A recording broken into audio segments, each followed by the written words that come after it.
அன்பு சகோதர சகோதரிகளே, எல்லாரும் இப்படி இருக்கிறீர்கள். இனிமையான புதன்கிழமை வாழ்த்துக்கள்.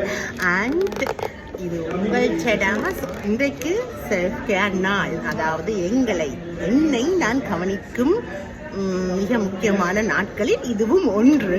கொஞ்சம் ஸ்பெஷல் டைம் ஒதுக்கி கவனிக்கிறேன். அண்ட் இன்றைக்கு இது பார்ட் 2.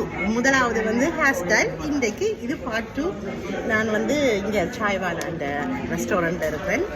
அண்ட் தனியாக வந்திருக்கிறேன், என்ன ஹஸ்பண்ட் ஒர்க். ஸோ நான் இன்றைக்கு ஃபுல்லாக ஒன்றும் சாப்பிட இல்லை.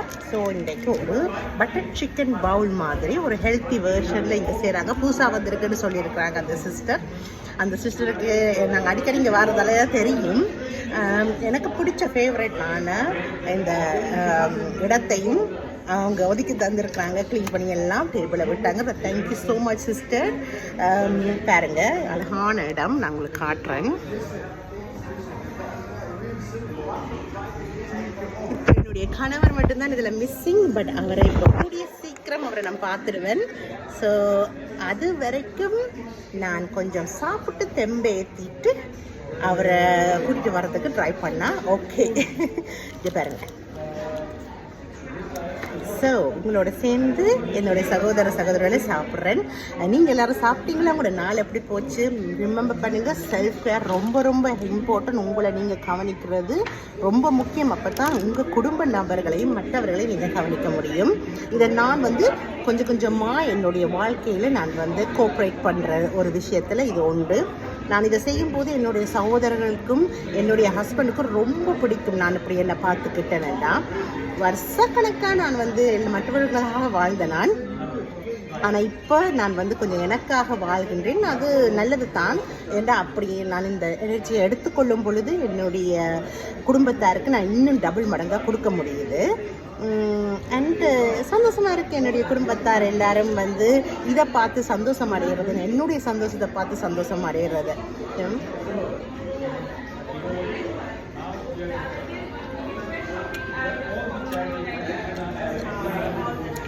இனிப்பு, உரைப்பு, துவர்ப்பு எல்லாம் கலந்த உணவாக இருக்குது.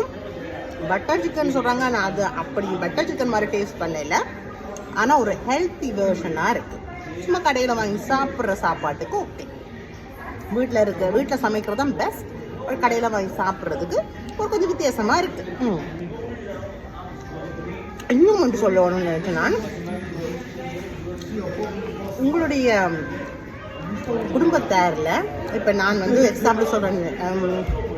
ஹஸ்பண்ட் ஒய்ஃப் எப்போவுமே ஒரு சின்ன சின்ன விஷயம் என்றாலும் ஒவ்வொரு நாளும் ஏதாவது சொல்லுங்க, பாராட்டுங்க அவங்கள. ஏதாவது நல்லது கண்டுபிடிச்சி பாராட்டுங்க. எத்தனை நல்லதுகள் இருக்கோ நல்லது கண்டுபிடிச்சி பாராட்டுங்க. ஏனென்னா இது நானும் என்னோட ஹஸ்பண்டும் ப்ராக்டிஸ் பண்ணுற ஒரு விஷயங்கள இதுவும் ஒன்று தான். இப்போ நேற்று நான் ரெடியான நான் நேற்று உங்களுக்கு அந்த சாங்ஸும் போட்டிருப்பேன். அதுக்கு முதல் நாங்கள் ஒரு வேறு அலுவலாக போயிட்டு வெளியே வந்தோம். இப்போ வெளியே ரெடியான உடனே என்னுடைய ஹஸ்பண்ட் பார்த்துட்டு அட்டா இன்னும் க்ளோவாக இருக்கிறாவே அப்படின்னு சொன்னார். அவர் ஒவ்வொரு முறையும் ஏதாவது சொல்லுவார். அப்போ என்னதான் மனசுக்குள்ள சந்தோஷம் இருந்தாலும் சில நேரம் காட்டிக்கொள்வதில்லை. ஆனால் சந்தோஷமாக இருந்தது. இன்னும் என்னுடைய வாய்ஸ் க்ளோ. அது மட்டும் இல்லாமல் என்னுடைய தங்கச்சியும் கூப்பிட்டு வேறு உங்களோட அக்கா ஒவ்வொரு நாளும் க்ளோ ஆகிக்கொண்டே ஷைன் பண்ணிக்கொண்டே இருக்கிறாவே பாந்தியா, அவ்வளோ அழகான வாய்ப்பு எனக்கு அப்படின்னு சொல்லுவார். ஏதாவது உடுப்பு போட்டுட்டு வந்தாலும் சொல்லுவார். வீட்டில் போட்டு உடுப்பு ஏதாவது இருந்தாலும் சொல்லுவார். எது இருந்தாலும் ஒரு நாளில் ஒரு 10-20 முறை சொல்லுவார். ஆனால் நான் அந்த அளவுக்கு உங்களை சொல்லணும்னு சொல்லலை உங்கள் பார்ட்னர்கிட்ட. பட் அது சொல்லும் போதெல்லாம் எனக்கு சந்தோஷமாக இருக்கும். நம்மளோட ஹஸ்பண்ட் இப்படியெல்லாம் சொல்கிறாரு. ஆனால் என்னுடைய ஹஸ்பண்ட் மட்டும் இல்லை, என்னுடைய தங்கச்சி கூட பாராட்டுவாங்க. நானும் எனக்கும் ரொம்ப பிடிக்கும் மற்றவங்க இந்த அவங்கள ரசிக்கிறதெல்லாம் ரொம்ப பிடிக்கும். மற்றவங்களெல்லாம் பார்க்குறது ரொம்ப பிடிக்கும். அதை ரசிச்சு பார்த்து எனக்கு ரொம்ப பிடிக்கும். பாராட்டுறதெல்லாம் மனசார பாடுறது பிடிக்கும். உண்மையாக பாராட்டுறது பிடிக்கும். அப்படி நான் சொல்லுவேன். தம்பி தங்கச்சிக்கும் நான் பாராட்டுவேன். என் தம்பி தங்கச்சிகளும் என்ன ரொம்ப பாராட்டுவாங்க. அந்த தம்பியெல்லாம் வந்து ரொம்ப அவரும் ஒரு ரசிகர், நல்லா பாராட்டுவார். அக்கா அன்றைக்குன்னு எப்படி இருக்கீங்க, என்னை தொட்டு பார்த்துட்டு அக்காண்ட ஸ்கின் சாஃப்ட் எல்லாம் சொல்லுவார். இப்படி சாஃப்டாக இருக்கிறீங்கள் அப்படின்னு எல்லாம் சொல்லுவார் என் தம்பி. இதற்கு என் தம்பி 30 வயசு ஆகும்போது இதில் என்னோடய இருந்தவர். ஒவ்வொரு நாள் இருந்தாலும் அவருக்கு இன்னுமே நான் வந்து அழகு தான். என் தங்கச்சியும் அப்படித்தான். அக்கா அன்றைக்கு நல்லா இருக்கிறீங்க பார்க்குறதுக்கு. அவள் வந்து இப்போ அது ரேராக சொல்லுவா, ஆனால் சொன்னால் அந்த நல்ல வடிவா கவனித்து சொல்லுவா. நானும் அதை சொல்லுவேன். என்னோட கணவருக்கும் நான் எப்பவுமே முடிஞ்ச வரைக்கும் எனக்கு வந்து என்னுடைய கணவர் எனக்கு எப்பவும் எனக்கு அழாதி பிரியம். என்னுடைய கணவர் அவருடைய நல்ல குணங்களால் எனக்கு ரொம்ப பிரியம். அதனாலேயே என்னுடைய கணவர் எனக்கு பேரழகர். உள்ள மனசுலையும் சரி வெளியிலையும் சரி பேரழகர். நானுமே அவருக்கு சொல்லுவேன். என்னுடைய கணவர் அந்த இப்போ ஹேர் கட் பண்ணியிருந்தார். ஹேர் கட் பண்ணதால கொஞ்சம் காரம் வந்துடுச்சு. ஹேர் கட் பண்ணதால இன்னும் யங்கா தெரிகிறார். அப்போ நான் சொல்கிறேன், ஒரு காலேஜ் போய் மாதிரி இருக்கிறீங்களா அப்படின்ட்டுட்டா, என்ன நீங்கள் எவ்வளோ யங்கா தெரியுறீங்க பார்த்தீங்களோ, எந்த கணவர்ன்னு சொல்லி நாங்கள் எவ்வளோ யங்கா தெரியாது. அப்போ அவருக்கு வெட்டவும் வருவோம். சொல்லிட்டேன்டா, நீ எப்பவும் என்ன புகழுவா என்று தான் சொன்னேன். ஆனால் எல்லாமே வந்து உண்மையில நான் செய்கிறது, அவரும் உண்மையில செய்கிறது, என் குடும்பத்தாரும் உண்மையில தான் சொல்கிறது. இது ஒரு முகசுதைக்காக சொல்கிறது இல்லை. நம்மளுக்குள்ள பக்கத்தில் இருக்கிறவர்களின் அழகை நம்ம ரசிக்க வேணும். அவங்க செய்கிற நல்ல காரியங்களை ரசிக்க வேணும். அது வாய்ப்பட்டு மனசார சொல்ல வேணும். அதுதான் நல்லது. அதுதான் நல்லது வாழ்க்கையில். இதுக்காக தான் சின்ன சின்ன சந்தோஷங்கள் அது சொல்லும்போது பாருங்களேன், எவ்வளோ நல்ல சந்தோஷமா நம்ம மனசும் அது கேட்கும்போது திருப்தியாக இருக்கும், சொல்லும் போதும் திருப்தியாக இருக்கும். நம்மளோட உறவுலையும் அது எவ்வளோ நல்ல பலத்தை கொடுக்கும் தெரியுமா. மனசுலேயே எல்லாத்தையும் வச்சு கொண்டிருக்க முடியாது. கோபமோ தாபமோ எல்லாத்தையும் சொல்லி வாய் விட்டு சொல்லி கதைச்சு தீர்த்துடணும். அதே மாதிரி நல்லதுங்களை கூட கதையுங்க, தீருங்க, சொல்லுங்க, பாராட்டுங்க. உங்க ஒரு விஷயம் உங்களோட பார்ட்னர்கிட்ட சொன்னீங்கன்னா அது அன்றைக்கு பூரா அவங்க சந்தோஷமா இருப்பாங்க.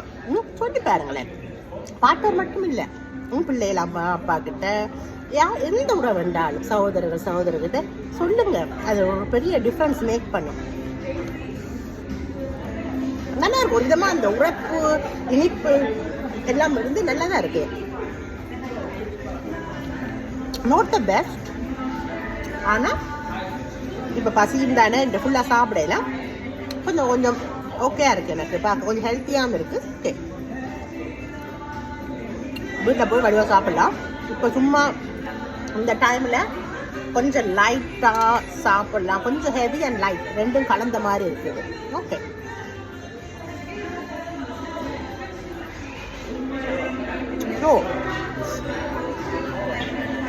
வர்ணிங்க, உங்களோட பாராட்டுகளை சொல்லுங்க.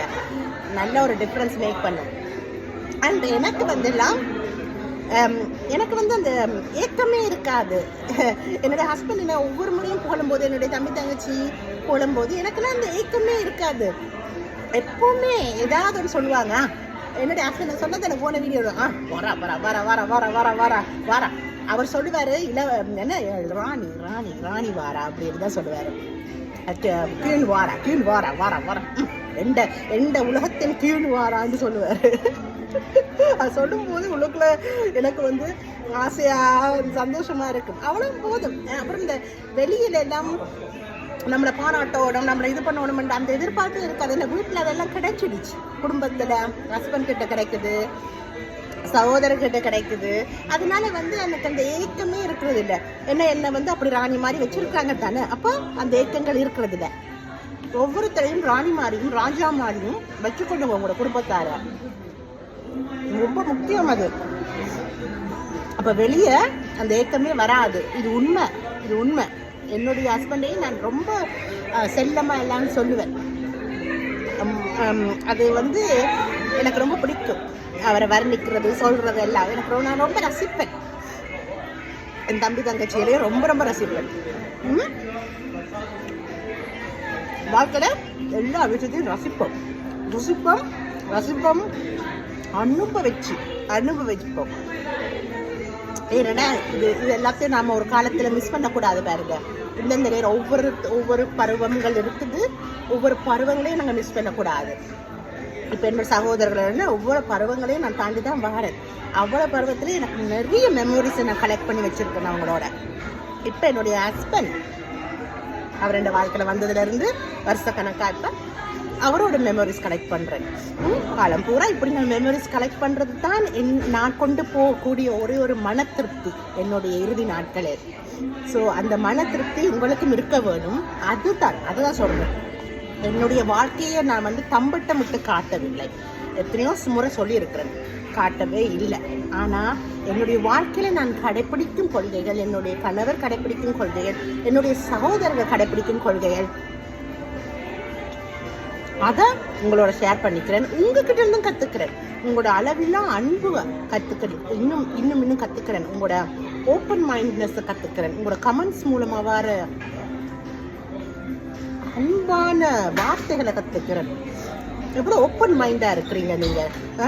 எனக்கு ரொம்ப பெருமையாக இருக்குது உங்களை எல்லாரையும் நினைச்சு. இந்த சகோதரிகள் நீங்கள் எல்லாம் என்னுடைய வீடியோஸை, என்னுடைய கணவர் வீடியோஸை இப்படியெல்லாம் வரவேற்க வேண்டிய அவசியம் இல்லை. ஆனால் வரவேற்கிறீங்க. உங்களோட மனது எவ்வளோ பெரிய ஒரு ஓப்பன் மைண்டடாக இருக்குங்க. இதெல்லாம் இந்த உலகத்துக்கு தெரியவே தெரியாதே. இப்படியெல்லாம் தமிழர்கள் நாங்கள் ஓப்பன் மைண்டாக இருக்கிற முடியும் பெருசாக தெரியவதில்லை. ஆனால் எங்களோட கலாச்சாரம் எவ்வளோ ஓப்பன் மைண்டடத்தை நீங்கள் நிரூபித்து கொண்டே இருக்கிறீங்க. I am very proud of you. என்னால் நிறைய கமெண்ட்ஸுக்கு ரிப்ளை பண்ண முடியதில்லை. ஏன்னா நிறைய கமெண்ட்ஸ் வந்து கொண்டே இருக்குது. ஆனாலும் நான் ட்ரை பண்ணுறேன். நான் 1-2 கமெண்ட்ஸுக்கு நான் ரிப்ளை பண்ணாட்டேன், நான் மன்னிச்சிருங்க. எனக்கு ஐ ஃபீல் பேட். பட் ரொம்ப ட்ரை பண்ணுறேன் நான். ஆனால் எப்போவுமே திருப்பி கமெண்ட் முடிச்சுட்டு பார்க்கும்போது திருப்பியும் நிறைய கமெண்ட்ஸ் வருது. இன்பாக்ஸுகள் என்னால் ஓப்பன் பண்ணி பார்க்க முடியறதில்ல. நிறைய முடிஞ்ச அளவுக்கு சில நேரம் ஓப்பன் பண்ணால் கூட 1-2 முறை தான் என்னால் ரிப்ளை பண்ண முடியுது.